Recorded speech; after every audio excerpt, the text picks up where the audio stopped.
bienvenidos a las aperturas de los mercados, donde encontrará toda la información del dólar, las bolsas Nuam Exchange y los mercados de los Estados Unidos. Soy Luisa Pérez y mi compañero Nicolás Stevens, y es un gusto saludarlos. De una vez, pues vamos a la bolsa de Nueva York con el toque de campana de Lumen Technologies. Nicolás.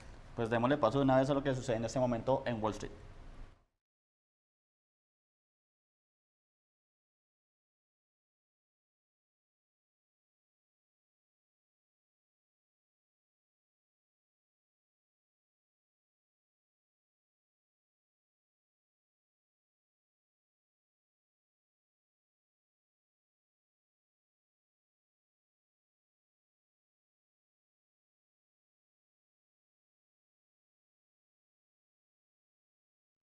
Bueno, les cuento que este toque de campana se da para celebrar la aceleración de su revolución hacia un proveedor de infraestructura tecnológica empresarial y una base de red confiable para la inteligencia artificial.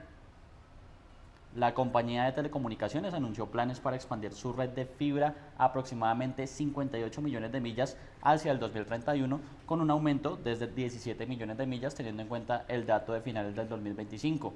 Lumen también reveló que fue seleccionada para expandir la red de fibra Anthropic de América, en este caso del norte, contribuyendo a casi 13 mil millones en contratos totales de Private Connectivity Fabric.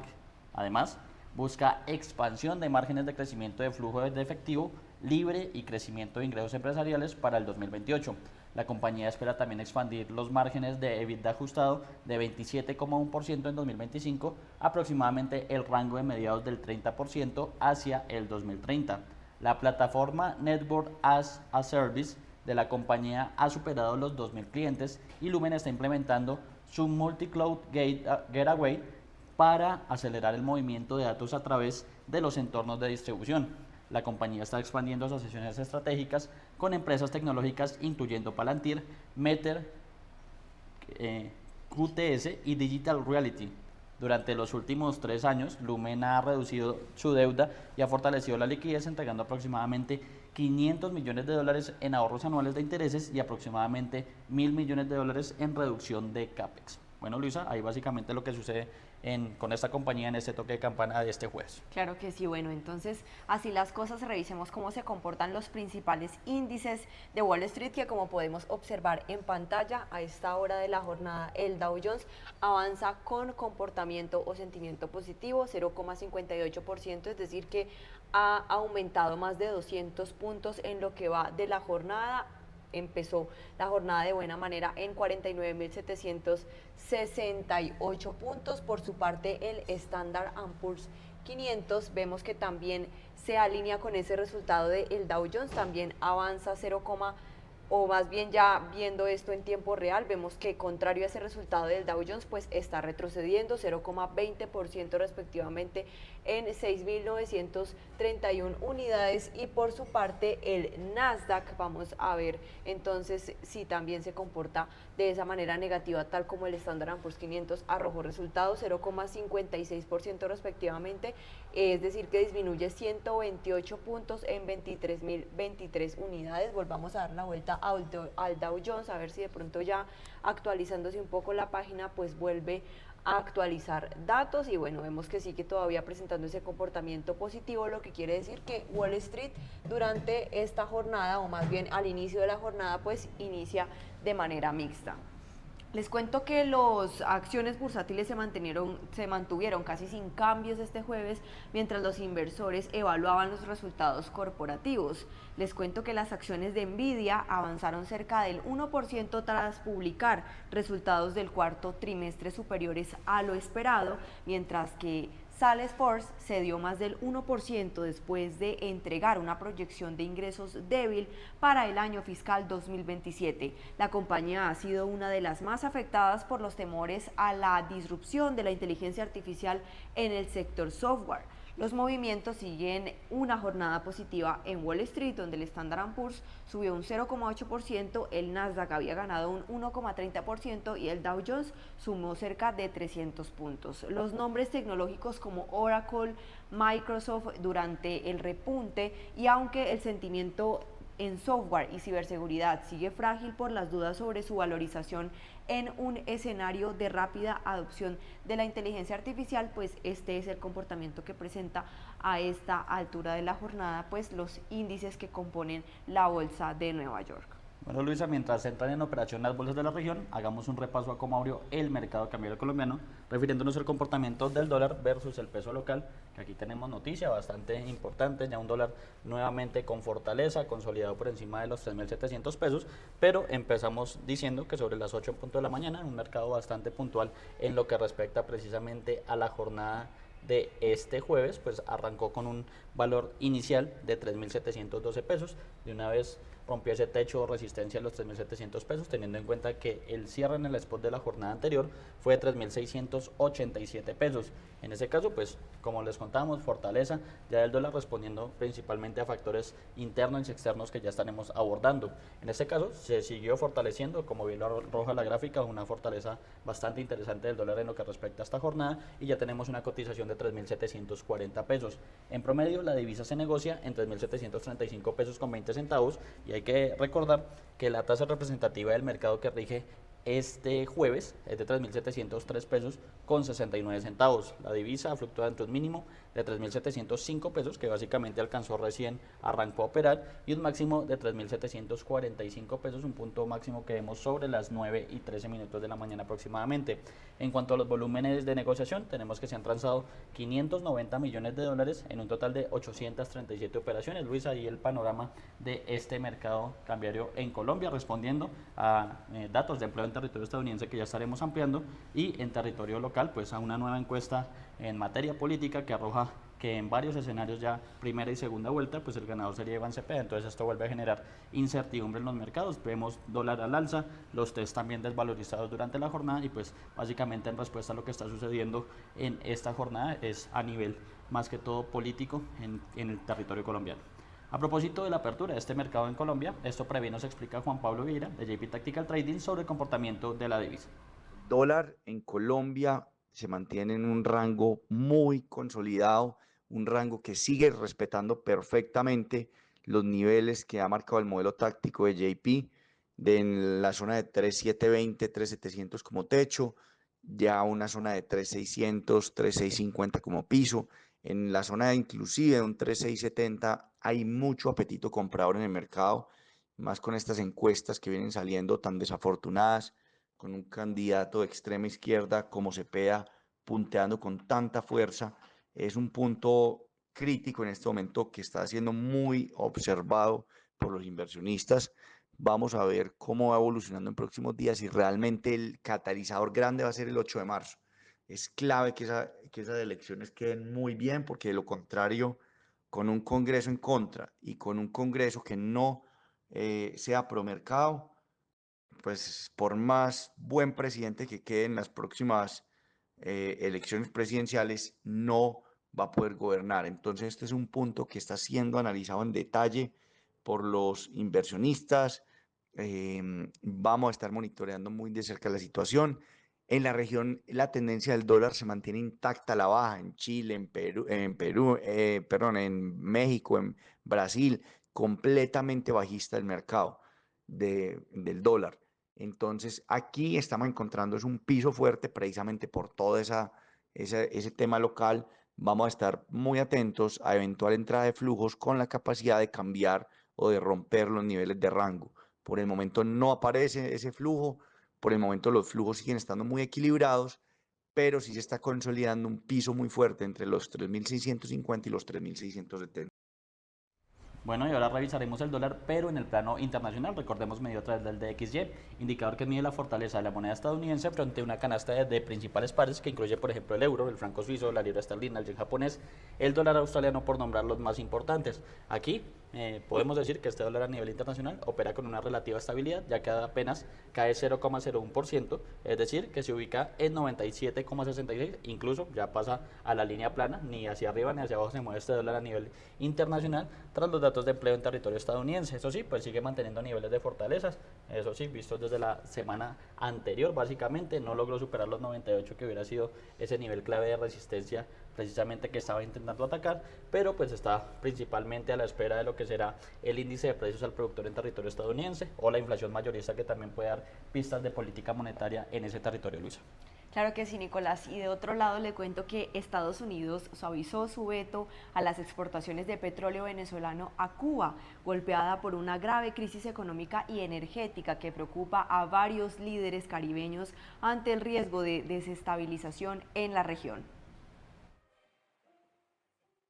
El gobierno de Donald Trump suavizó el miércoles la prohibición impuesta a la entrega de petróleo venezolano a Cuba, que dependía de su aliado para aproximadamente la mitad de sus necesidades de combustible. El Departamento de Tesoro indicó que iba a permitir transacciones que apoyen al pueblo cubano, incluido el petróleo venezolano para uso comercial y humanitario. Para poder acogerse a la medida, las exportaciones tendrían que pasar por empresas privadas y no por el vasto aparato gubernamental o militar del Estado comunista. El anuncio ocurrió cuando el jefe de la diplomacia de Estados Unidos, Marco Rubio, cubano-estadounidense, se encontraba en San Cristóbal y Nieves, en la cumbre de la Comunidad del Caribe, para abordar la situación en Cuba y también en Venezuela. Más tarde, Rubio declaró que Cuba tiene que cambiar drásticamente por el bien de sus habitantes y responsabilizó al gobierno comunista por la crisis energética que vive la isla. Culpó a los gobernantes de tomar decisiones que han dejado a Cuba vulnerable a la situación en la que el pueblo cubano se encuentra. En la cumbre, varios líderes caribeños mostraron su temor a que la crisis cubana perjudique al conjunto de la región. Canadá anunció una ayuda de casi $6 millones para Cuba, que sufre apagones continuos y una grave crisis de combustible. Estados Unidos ha mantenido un embargo comercial y financiero sobre Cuba casi de forma continua desde la revolución liderada por Fidel Castro en 1959. Rubio defendió en la cumbre la operación militar estadounidense que llevó a la captura del presidente Nicolás Maduro el 3 de enero en Caracas. Desde entonces se enfrenta a cargos en Nueva York por narcotráfico, los cuales niega. A esta hora ya comenzaron las operaciones en las bolsas de Santiago, Lima y Colombia, que hacen parte del Nuam Exchange, iniciando entonces con la Bolsa de Valores de Colombia, que como podemos observar en la jornada de hoy tiene una caída bastante considerable a pocos minutos de haber entrado en operaciones. Es así como el MSCI Colcap, que es el principal índice dentro de la Bolsa de Valores de Colombia, desciende más del 2%, 2,55% específicamente, y se ubica en 2.321, bajando pues de esa racha que recientemente había alcanzado sobre los 2.500. Ya vemos que hoy va bajando de manera progresiva hasta los 2.321. Por su parte, el Colir también desciende en la misma magnitud del Colcap, más del 2%, específicamente 2,34% en 1.435, también alejándose poco más de los 1.500 que había logrado alcanzar en jornadas pasadas. Yéndonos entonces a las acciones que están influyendo su comportamiento, vemos que el primer título con menor desempeño es Sivest en 4,74%, seguido de Grupo Argos de la acción preferencial, que también baja 3,70%, Da Vivienda Group preferencial también desciende 2,33%, Grupo Sura de la acción preferencial pierde 3,09% y Cementos Argos cede 3,06%. Acá es importante mencionar que ambas acciones de Sivest, tanto la ordinaria como la preferencial, pues están mostrando comportamiento negativo. Se sumó Ecopetrol, ISA, Banco de Bogotá y Terpel, que también registran comportamiento negativo superior a el 1%, caídas bastante significativas dentro de la Bolsa de Valores de Colombia, teniendo en cuenta que recientemente varias empresas pues están anunciando sus proyectos de distribución en las próximas asambleas o en las juntas de asamblea que van a convocar las empresas para el próximo mes. De esta manera les cuento que Grupo Sivest convocó a su Asamblea General de Accionistas para el 24 de marzo del 2026, donde propondrá terminar el programa de readquisición de acciones del 2025 y aprobar uno nuevo para el 2026. En la misma reunión también se someterá a votación el cambio parcial de destinación de la reserva legal.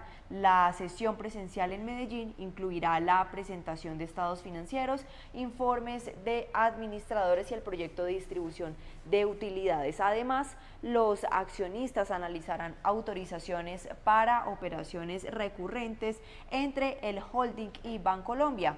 Por su parte, así avanza pues a esta hora la Bolsa de Santiago, ya viendo de pronto cómo se está comportando la Bolsa de Valores de Colombia, que recordemos varias empresas están presentando también resultados financieros del cuarto trimestre y eso también puede haber influido dentro de su comportamiento a esta altura de la jornada. Por su parte, el IPSA, es decir, el indicador principal dentro de la Bolsa de Comercio de Santiago de Chile, tiene también una variación negativa del 0,13% en línea con ese resultado también de la Bolsa de Valores de Colombia.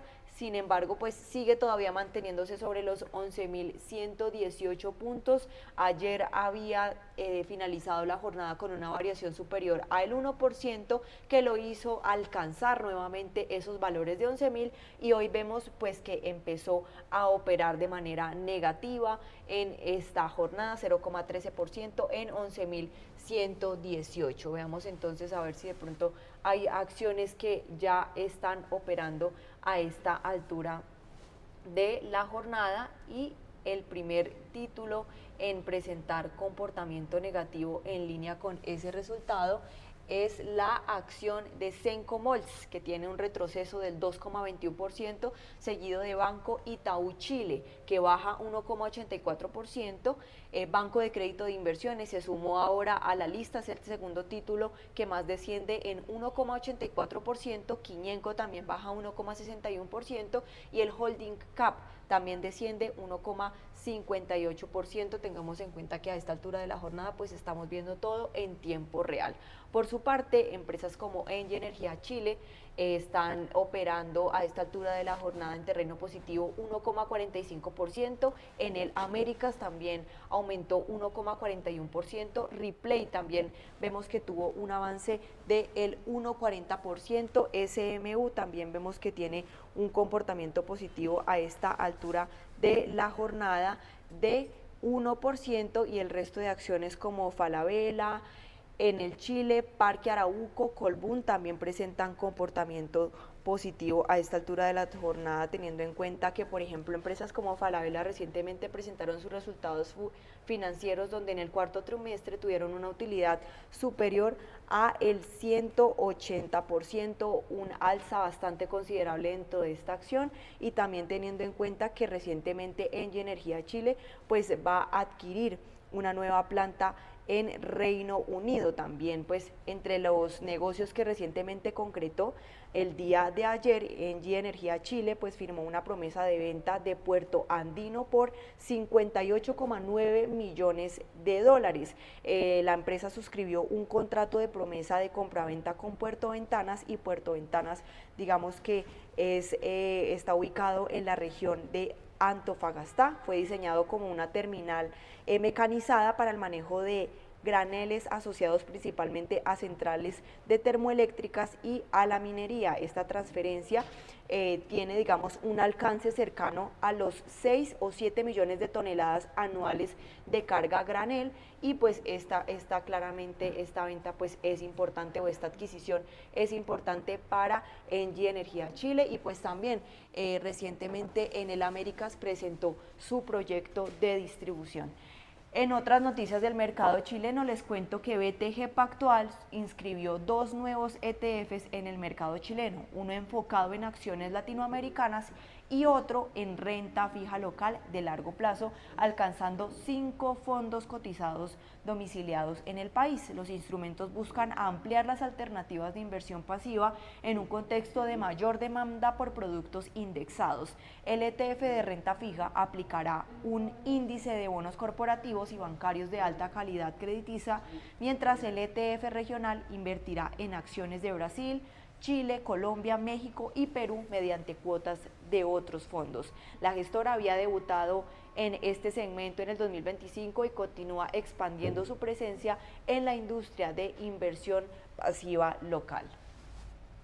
Y ya para finalizar, entonces, vamos a darle paso a la Bolsa de Valores de Lima, que también en línea con ese resultado de BBC de Chile, Lima pues también se suma a esos índices que presentan comportamiento negativo en la región. 0,69% desciende el índice general dentro de la Bolsa de Lima, por lo que se concluye que a esta altura de la jornada NUAM opera a la baja de manera negativa. Es así como el índice general pues desciende 0,69%, aunque desciende, logró alcanzar los 59.491 puntos, sigue manteniéndose por encima de los 55.000, los había perdido recientemente, los volvió a retomar y luego ya hoy vemos que subió al principio de esta jornada 56.000, sin embargo pues a esta altura está operando a la baja en 0,69%.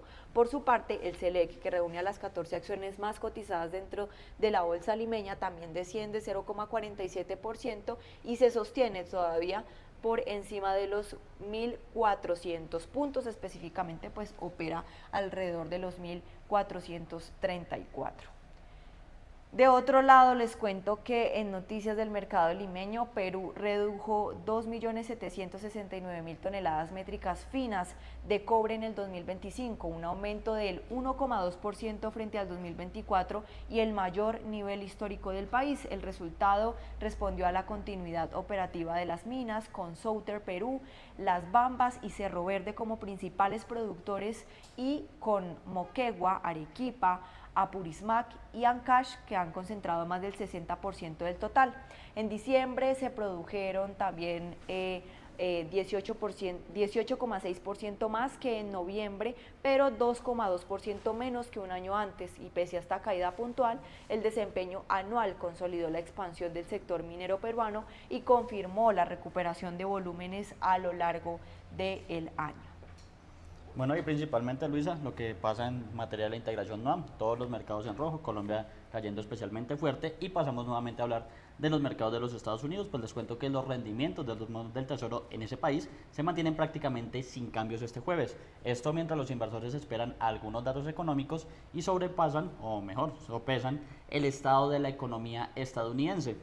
El jueves, cabe decir, el Departamento de Trabajo informó que las solicitudes iniciales de subsidio por desempleo para la semana que finalizó el 29 de febrero fueron de 212.000, aunque eso marcó un aumento de 4.000 respecto a la cifra revisada al alza desde la semana anterior. Estuvo por debajo del pronóstico del Dow Jones, que esperaba un dato de 215.000. Los inversores esperan con ansias la lectura del índice de precios del productor de enero, que se publicará en este caso durante la jornada del viernes, por parte de la Oficina de Estadísticas Laborales. Los economistas esperan un aumento del 0,3%, tanto para el índice general como para el subyacente, que excluye alimentos y energía. Bajo ese contexto de expectativa, principalmente por ese dato de inflación importante, revisamos cómo se comporta la deuda pública estadounidense a esta altura. Tenemos principalmente el bono de referencia de 10 años, que es un indicador importante de la salud de la economía y que a esta altura presenta una variación de 2 puntos básicos a la baja, es decir, que se ubica en un nivel del 4,02% parcialmente, y cabe recordar y señalar que en el caso de la deuda pública siempre hay un comportamiento inverso. Cuando caen las tasas, como ocurre en este caso, el precio del bono o del papel está subiendo, por lo que podemos entonces hablar de una valorización de la deuda pública estadounidense, por lo menos hasta esta altura y en el inicio precisamente de los mercados en territorio estadounidense. En otro de los sectores importantes, les cuento que los precios del petróleo caen este jueves debido a que los inventarios de crudo estadounidenses aumentaron al máximo en 3 años y las señales de debilidad en el mercado petrolero físico pesaron sobre los precios, mientras los operadores evalúan si las conversaciones entre Estados Unidos e Irán podrían evitar un conflicto militar que amenace el suministro mundial. Los inventarios de crudo de Estados Unidos, cabe señalar, aumentaron en 16 millones de barriles la semana pasada, la mayor cantidad en 3 años, mostraron los datos de la Administración de Información de Energía. Esto durante el miércoles. La debilidad en el mercado físico de petróleo del Mar del Norte está pesando sobre los precios del petróleo. Esto lo dijo el analista de UBS, Giovanni Starnuovo, y agregó que los mercados se centrarán en el resultado de una tercera ronda de conversaciones entre Estados Unidos e Irán, programada para este jueves. El mercado físico del Mar del Norte sustenta el contrato de futuros del Brent y los futuros del petróleo han subido alrededor de un 15% en lo que va del 2026, ya que la preocupación por un conflicto militar entre Estados Unidos e Irán ha contrarrestado las expectativas de sobreoferta. El enviado estadounidense Steve Witkoff y Jared Kushner se reunirán con una delegación iraní en Ginebra. También en el lado de la oferta, Arabia Saudita está aumentando la producción y las exportaciones de petróleo en un plan de contingencia en caso de que cualquier ataque estadounidense contra Irán interrumpa los suministros de Medio Oriente. Esto lo dijeron dos fuentes familiarizadas con este plan. Es probable que la OPEP+, que agrupa a miembros de la OPEP y aliados como Rusia, considere aumentar su producción de petróleo en 137.000 barriles por día para abril. Esto lo dijeron tres fuentes con conocimiento del pensamiento de la organización internacional, mientras el grupo se prepara para la máxima demanda del verano y un aumento de precios debido a la tensión entre Estados Unidos e Irán. El Brent, cabe señalar, subió el lunes a su nivel más alto desde el 31 de julio, mientras que Washington posicionó fuerzas militares en Medio Oriente para presionar a Irán a negociar el fin de su programa nuclear y de misiles balísticos.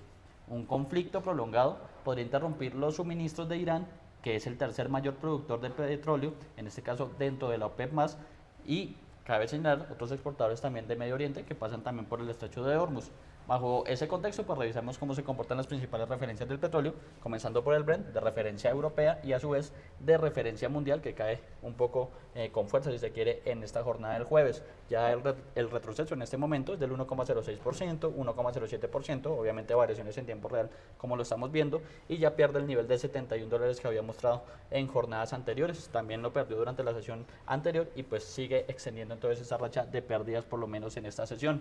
También entonces revisar el WTI, el West Texas Intermediate de referencia estadounidense, que también tiene un comportamiento bastante similar, ya que cae 1,51% y ya se ubica entonces en $64 con 43 centavos el barril. Ambos petróleos de referencia perdiendo y pues Luis, ahí también veíamos la acción de Ecopetrol entonces golpeada por lo que está sucediendo a nivel internacional con estos mercados petroleros. Claro que sí, las referencias entonces de ambos petróleos bajando más del 1% a esta altura de la jornada. En otras noticias les cuento que Irán y Estados Unidos se reúnen en Ginebra para una tercera ronda de negociaciones con el objetivo de salir de la situación actual de ni guerra ni paz, en palabras de Irán, bajo amenaza de un ataque estadounidense. Tercera ronda de negociaciones entre Irán y Estados Unidos en Suiza. Las dos delegaciones arribaron a media mañana a la residencia del embajador de Omán, país mediador, cerca de Ginebra. Washington quiere un acuerdo que garantice, entre otras cosas, que Irán no se dote de armas atómicas, un temor de las potencias occidentales desde hace tiempo. Por su parte, Irán insistió el miércoles en que la República Islámica no está buscando un arma nuclear, como la acusa el presidente estadounidense Donald Trump. Él ha dicho que Irán debe declarar que no tendremos armas nucleares. Nuestro líder supremo ya ha afirmado que no tendremos armas nucleares en absoluto.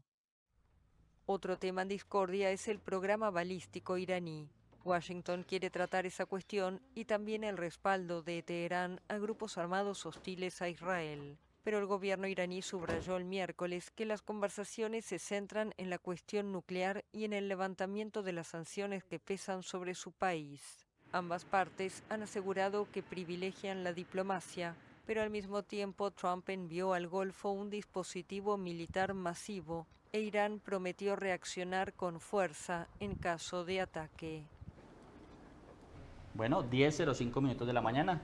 Luisa, un gusto estar compartiendo este espacio. Por ahora nos despedimos. Claro que sí, Nicolás, y los invitamos entonces en la tarde para revisar de qué manera terminaron de comportarse el dólar y los mercados internacionales.